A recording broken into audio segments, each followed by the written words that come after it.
ओम नमो भगवते वासुदेवाय नमः। पद्म पुराण में वर्णित इंदिरा एकादशी व्रत कथा।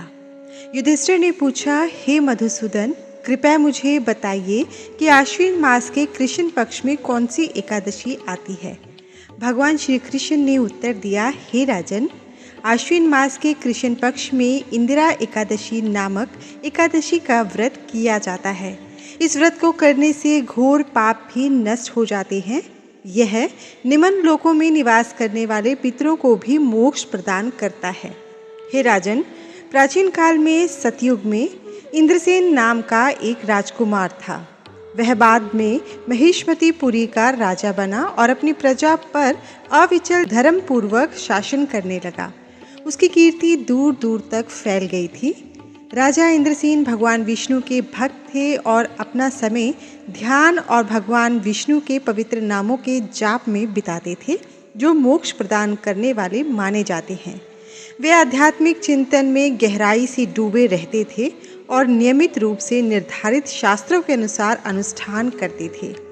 एक दिन जब राजा इंद्रसेन अपने राज दरबार में बहुत प्रसन्नता से बैठे थे, तभी स्वर्ग से ऋषि नारद उतरकर वहां पहुंचे। ऋषि को देखकर राजा ने आदरपूर्वक हाथ जोड़कर उनका पारंपरिक स्वागत किया और उन्हें आरामदायक आसन प्रदान किया। आसन पर बैठे हुए नारद मुनि ने राजा से पूछा, हे राजन, बताइए आपका स्वास्थ्य कैसा है? सब कुशल मंगल है? राजा ने उत्तर दिया, हे आदरणीय ऋषिवर, आपकी कृपा से मैं हर प्रकार से स्वस्थ हूँ और मेरे राज्य में सभी धार्मिक अनुष्ठान और धार्मिक कार्य सफल हो रहे हैं। आज आपकी शुभ उपस्थिति से मेरे सभी अनुष्ठान और यज्ञ सफल हुए हैं। कृपया मुझे अपने आगमन का कारण बताकर आशीर्वाद दें। नारद जी बोले, हे महान राजा, ध्यान से सुनो, क्योंकि जो मैं बताने जा रहा हूँ वह आपको आश्चर्यचकित कर देगा। मैं ब्रह्मलोक से यमलोक गया, जहाँ से मैं आपके पास आया हूँ।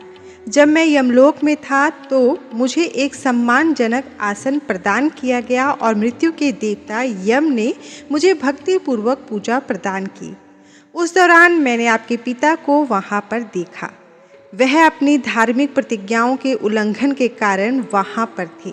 हे राजन, उन्होंने आपके लिए एक संदेश भेजा है, जिसे मैं यहाँ पहुँचाने आया हूँ। उन्होंने कहा है, मेरे पुत्र, इंदिरा एकादशी व्रत करने से अर्जित पुण्य मुझे भेजो ताकि मैं स्वर्ग प्राप्त कर सकूं। यह संदेश लेकर मैं आपके पास आया हूँ। हे राजन, अपने पिता की स्वर्ग यात्रा को सुगम बनाने के लिए आपको इंदिरा एकादशी का व्रत करना चाहिए। राजा ने पूछा, हे ऋषिवर, कृपया इंदिरा एकादशी व्रत की विधि मुझे बताइए। किस चंद्र पक्ष में किस तिथि को तथा किस विधि से ये व्रत करना चाहिए?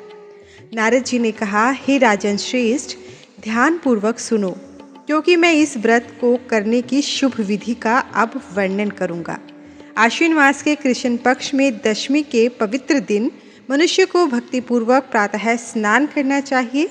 फिर मध्याह्न में पुनः स्नान करके मन को विचलित किए बिना सादा भोजन करना चाहिए और रात्रि में भूमि पर सोना चाहिए। एकादशी के दिन प्रातःकाल दांत साफ करके शुद्ध मन से भक्तिपूर्वक निम्न मंत्र का जप करें और फिर व्रत का पारण करें।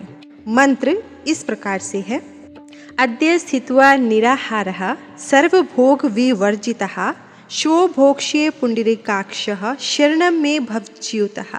अर्थात, हे कमल के पंखड़ियों के समान नेत्रों वाले भगवान नारायण, आज मैं स्वयं को सभी सांसारिक सुखों से अलग कर लूँगा और संयमी रहूँगा और कल मैं भोजन करूँगा। हे अच्युत, कृपया मुझे शरण दीजिए।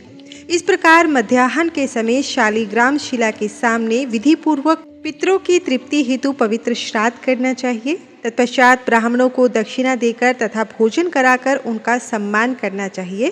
तत्पश्चात पितरों को अर्पित किए गए भोजन का सार गंध द्वारा ग्रहण करके उसे गाय को खिला देना चाहिए। तत्पश्चात दीप, धूप, सुगंधित द्रव्यों से भगवान ऋषिकेश का पूजन करें तथा रात्रि में भगवान के समीप जागरण करें। तत्पश्चात द्वादशी के दिन प्रातःकाल भगवान श्री हरि का भक्ति पूर्वक पूजन करें। तत्पश्चात ब्राह्मणों को भोजन कराकर अपने बंधु बांधुओं तथा बच्चों सहित मौन रखकर भोजन करें। नारद मुनि ने कहा, हे राजन, इस विधि का पालन करते हुए और बिना किसी आलस्य के इंद्र एकादशी का व्रत करो। ऐसा करने से आपके पूर्वज भगवान विष्णु के दिव्य धाम, जिसे वैकुंठ के नाम से जाना जाता है, को जाएंगे। भगवान श्री कृष्ण आगे कहते हैं, हे राजन, ऐसा कहकर देवऋषि नारद अंतर्धान हो गए। नारद के कहे अनुसार राजा इंद्रसेन ने अपनी रानियों, पुत्रों तथा सेवकों के साथ इस उत्तम व्रत का पुण्यपूर्वक अनुष्ठान किया। हे कुंती नंदन, जब व्रत सफलतापूर्वक संपन्न हुआ तब स्वर्ग से पुष्पों की वर्षा हुई। इंद्रसेन के पिता सहित उसके पूर्वज गरुड़ की पीठ पर सवार होकर भगवान विष्णु के धाम को चले गए। राजा इंद्रसेन ने बिना किसी बाधा के राज्य भोग कर अंत में अपने पुत्र को राजकाज सौंपकर स्वर्ग को चले गए। इस प्रकार मैंने तुम्हारे समक्ष इंदिरा एकादशी व्रत का महात्म्य बताया है। इसे पढ़ने या सुनने से मनुष्य सभी पापों से मुक्त हो जाता है। नमो नमः। धन्यवाद।